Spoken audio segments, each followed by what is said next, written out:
جسم کا لباس ختم، پتے لپیٹے رہے، ادھر ادھر چپتے رہے، بھاگے پھرے رہے۔ آدم علیہ السلام کو جنت سے ہندوستان کہہ سکتے ہیں آپ، اپنے خطے میں پڑتا ہے سراندیپ جو سری لنکا میں ہے، سراندیپ کی پہاڑی پر اتار دیا حضرت حوا کو دوسرے مقام پر، اور اتنے سال تک روتے رہے آپ۔ اور آپ کے رونے کی کیفیت جو مورخین نے لکھی ہے، مورخین نے جو کیفیت لکھی ہے کہ آپ پہاڑی پر روتے تھے، آپ کے آنسو اتنے نکلتے تھے، پہاڑی سے جب آنسو کا پانی بہتا تھا تو ایسا لگتا تھا، جو مورخین نے لکھا ہے حالات اور قوائف، کیونکہ اس وقت دوسرا کوئی انسان نہیں تھا، آپ کہہ سکتے ہیں کہ مولانا کوئی تھا تو تھا نہیں، کس نے دیکھ لیا؟ تو حالات اور قوائف سے اندازہ لگا جاتا ہے۔ جو ماہرین ہوتے ہیں اپنے اپنے فنون کے، تو انہوں نے اندازہ لگایا کہ چشمے جاری جیسے ہوتے ہیں ویسے آدم علیہ السلام کے جو آنسو نکلتے تھے ان سے چشمے جاری ہوا ہے۔ بعض لوگوں نے اور وسعت سے کام لیا، دریا لکھ دیا۔ بہرحال جس پہ میرا اتفاق ہوا ہے وہ یہ کہ چشمے کی طرح پانی نکلتا تھا آنسو کا، جو پہاڑیوں سے نہیں جاتا۔ پھر آخر انہوں نے ایک تو یہ چیز، آدم علیہ السلام کو جنت سے کیوں نکالا گیا، دنیا میں کیوں بھیجا گیا، یہ سب ہمیں دنیا بننے کا، لیکن وجہ کیا چیز بنی؟ جس چیز کو اللہ تعالیٰ نے منع کیا تھا وہ عمل حضرت آدم علیہ السلام نے کیا۔ اب ہم سوچیں ہمارے نبی پر قرآن نازل ہوا، پوری شریعت کا دار و مدار نبی کی ذات کو ٹھہرایا گیا، اور اللہ تعالیٰ نے قرآن میں ہی فرمایا ما آتاکم الرسول فخذوہ وما نہاکم عنہ فانتہوا، کہ یہ رسول جو تمہیں دے وہ لے لو، اور جس سے تمہیں روک دیں اس سے رک جاؤ، جس سے روکے اس سے رک جاؤ۔ ہم خود جھانک کر دیکھ لیں اپنے سینے میں کہ ہم کیا کرتے ہیں، شریعت نے ہمیں کس چیز پر روکا ہے، ہم کرتے ہیں یا نہیں کرتے، شریعت نے کس چیز کا حکم دیا ہے، ہم کرتے ہیں یا نہیں کرتے ہیں۔ ہر آدمی سمجھدار ہے۔ محاسبہ، اپنا حساب لینا شروع کیجئے، اور جب یہ کیفیت اور یہ کوالٹی انسان کے اندر آ جاتی ہے کہ وہ اپنا حساب لینا شروع کر دیتا ہے تو اسے کامیابیوں سے کوئی نہیں روک سکتا۔ بے شک موبائل چلانے سے، فلمی جو ہیروز ہیں ان کی نقالی کرنے سے، یا انگریزی چال چلن سے کوئی کامیاب نہیں ہوتا ہے، کامیابی سے ہی ملتی ہے جسے خدا چاہتا ہے۔ بے شک تو ہم اپنا حساب لینا شروع کر دیں۔ صحابہ کرام کے تعلق سے فرمایا گیا، میں نے خود پڑھا، حضرت نے بھی پڑھا ہوگا، شعری انداز میں تھا، حضرت حسان بن ثابت رضی اللہ تعالیٰ جب وہ اپنا محاسبہ کرتے تھے تو بے ہوش ہو جایا کرتے تھے۔ اور بھی دیگر صحابہ کے تعلق سے لکھا کہ اپنے بارے میں جب سوچتے تھے، اپنے وقت کا حساب خود سے لیتے تھے تو بے ہوش ہو جاتے، غشی تاری ہو جایا کرتے۔ بعض صحابہ تو ایسے تھے کہ انہیں کئی اوقات یعنی کئی پہر گزرتے تھے، اس کے بعد انہیں ہوش آتا ہے۔ اور ہم ایسے بدمست ہیں، بدہوش ہے، یا کہے مدہوش ہے، کہے کہ ایسا جنون ہمارے ذہنوں پر طاری ہے کہ ہم نے اپنی زندگی تو گزارنے کی کوشش کی ہے کہ ہم آگے بڑھ جائیں، سمجھدار ہیں، ہم عقل مند ہیں، ہم یہ کر لیں گے، وہ کر لیں گے، دوسرے کو دبا کر اچھی زندگی گزار سکتے ہیں، ماں باپوں کو ستا کر اچھی زندگی بسر کر سکتے ہیں، ہم یہ کر سکتے ہیں، وہ کر سکتے ہیں۔ یہ سب کی سب خامہ خیال ہے، سب کی سب خامہ خیالی ہے، کیونکہ اللہ کے رسول اللہ تبارک و تعالیٰ پر نازل کردہ قرآن اس میں فرما دیا گیا ہے وَأَنْتُمُ الْأَعْلَوْنَ إِن كُنتُم مُؤْمِنِينَ، کہ کامیابی جبھی ملے گی جب تم صحیح معنوں میں مسلمان۔ اب آپ دیکھیں آدم علیہ السلام کو الگ، حضرت حوا کو الگ، جدام ملاقات ہوئی، پھر ابتدائے آفریدش انسانی، انسانوں کے بننے کی شروعات۔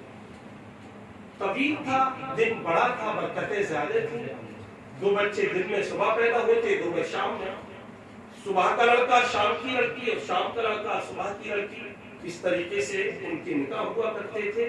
اور اس کے بعد جب نسلیں آگے بڑھی تو اس پر بریک لگ گیا، اور پھر جب ضرورت پڑی کہ ہاں فساد شروع ہو گیا، قابیل حابیل کے درمیان جنگ ہوئی اور لڑائی ہوئی، اس میں قتل ہو گیا، تو اب اللہ تبارک و تعالیٰ نے آدم علیہ السلام کو ذمہ داری سونپ دی کہ نبوت آپ اصلاح کریں۔ اصلاح کرتے ہوئے لوگوں کی یہ سلسلہ آگے بڑھتا گیا، یہاں تک کہ حضرت عیسیٰ علیہ السلام تک تمام نبیوں نے اپنی قوم کو سمجھایا۔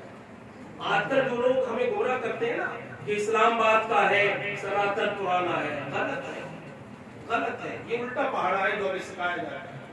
آدم سے پہلے کوئی انسان نہیں، اور آدم کا جو دین تھا وہ دین اسلام تھا، کوئی دوسرا دین ہی نہیں تھا، تو آدم سے پہلے دوسرا کیسے ہو سکتا ہے؟ سب سے پرانا دھرم اور سب سے پرانا جو مذہب ہے مذہب اسلامی ہے۔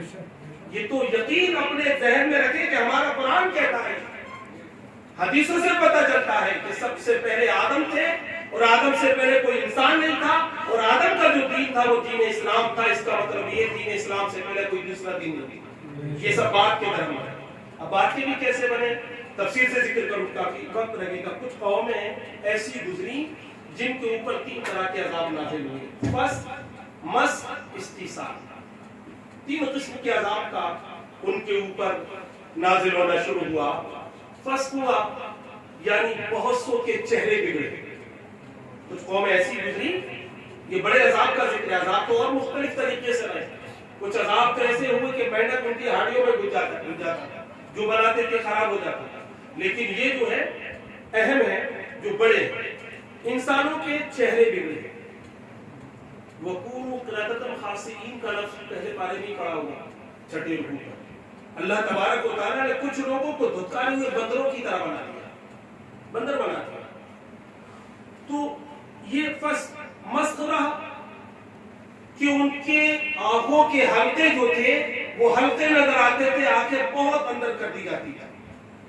اس سے جو کہتے ہیں نا کہ انسان کی شروعات ایسے ہوئی، پہلے بنوان اس کی طرح تھا، یہ تھا وہ تھا، سب خامہ خیالی، سب بات کی بات ہے۔ انسان کی شروعات آدم علیہ السلام سے، ہمارا مذہب ہمیں سکھاتا ہے، وہ سب غلط چیز ہے، وہ ہمارا ایمان نہیں ہونا چاہیے۔ ہاں وہ ایک ریسرچ کسی کا، وہ دنیا کے اعتبار سے آپ کہہ سکتے ہیں، آپ اپنے ایگزام کو کریکٹ کرنے کے لیے وہ پڑھ سکتے ہیں، لیکن ہمارا ایمان کیا رہے کہ آدم علیہ السلام سے انسانوں کی شروعات ہوئی، بندروں سے اور بیماروں سے ہماری شروعات نہیں ہوئی۔ تو فسق اور مسخ یہ 2 چیزیں۔ اب تیسری استیصال، اس کا مطلب ہوتا تھا انسان کھڑا ہے، اور یہ کب نازل ہوئی یہ بھی بتا دوں، رہ جائے گی بات، کہ جب قوموں نے اپنے نبیوں کے کہنے کے برعکس کیا، اپنے نبیوں کے کہنے کے برعکس کیا، ان کا کہنا نہیں مانا۔ جیسے بندر بنایا گیا تو کیا تھا، حضرت موسیٰ علیہ السلام نے کہا تھا کہ ایسا ہے بیت المقدس میں داخل ہو جاؤ، وہی بیت المقدس جس کے آج آپ بہت نیوز سن رہے ہیں، جو حضرت سلیمان علیہ السلام نے بنائی تھی، تعمیر کرائی تھی۔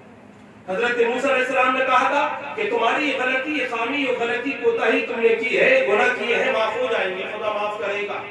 بس سجدہ کرتے ہوئے اور اللہ تبارک و تعالیٰ کی بارگاہ میں تسبیح حتتن کہتے ہوئے آپ داخل ہو جاؤ، اللہ تعالیٰ معاف کر دے گا۔ لیکن سرکشی کا بھوت تھا ان کے دماغوں میں، تو وہ سجدہ کرتے ہوئے نہیں گئے، بلکہ سرین کے بل چلتے ہوئے، یعنی رگڑتے ہوئے نیچے چلے، اور حتتن کی جگہ حنتتن انہوں نے کہا، گیہوں۔ حنتتن کا مطلب گیہوں۔ تو پتا ہے کیا ہوا، انہیں دھتکاری ہوئی قوم بنا دیا، بندر بنا دیا۔ پھر اس کے علاوہ وہ لوگ تھے جنہوں نے اس کی تو سرکشی نہیں کی تھی اس حکم کی، بلکہ حضرت موسیٰ علیہ السلام سے یہ کہہ دیا تھا کہ ارے لڑائی کا مسئلہ ہے، تم لڑو، اپنے رب کو بلا لو، تم دونوں مل کے لڑتے رہو، ہمیں بیٹھے بیٹھے دیکھتے رہیں گے۔ تو انہیں کیا دے دیا، تعاون کا مرض دے دیا۔ تو ڈاکٹر بیٹھے کینسر ہوتا ہے جب گلے میں ہو جائے، اور اگر الٹا ہو جائے تو بچنے کی امید کم۔ تعاون اتنا ہائی پاور ایسی بیماری تھی کہ اس سے جس کے گلے میں پیدا ہوتا تھا، مفسرین نے لکھا ہے کہ 1.5 دن کا وقت ملتا تھا اسے، اور 1.5 دن میں وہ پھوٹتا تھا، پھٹتا تھا، اور آدمی چلا جاتا۔ یہ بھی عذاب نہ دیا۔ استیصال جو ذکر کرنا تھا، استیصال کا مطلب انسان کے جسم کام کرنا، جسم کے حصے کام کرنا چھوڑ دیا گیا۔ میری باتوں کو آپ سمجھ رہے ہوں گے کہ جہاں سرکشی ہوئی، نبیوں کے کہنے پر عمل نہیں کیا، خدا کے فرامین پر عمل نہیں کیا، تو یہ عذاب کا نزول ہوا۔ اب ہم اپنے اندر جو ہے وہ سوچتے رہے، جو کرتے ہیں اس پر غور و فکر کریں، کیا کرنا چاہیے اسے دیکھیں، کیا نہیں کرنا چاہیے اس پر اپنا دماغ اور دل لگے۔ نبی پاک علیہ السلام تک یہ سلسلہ چلتا رہا۔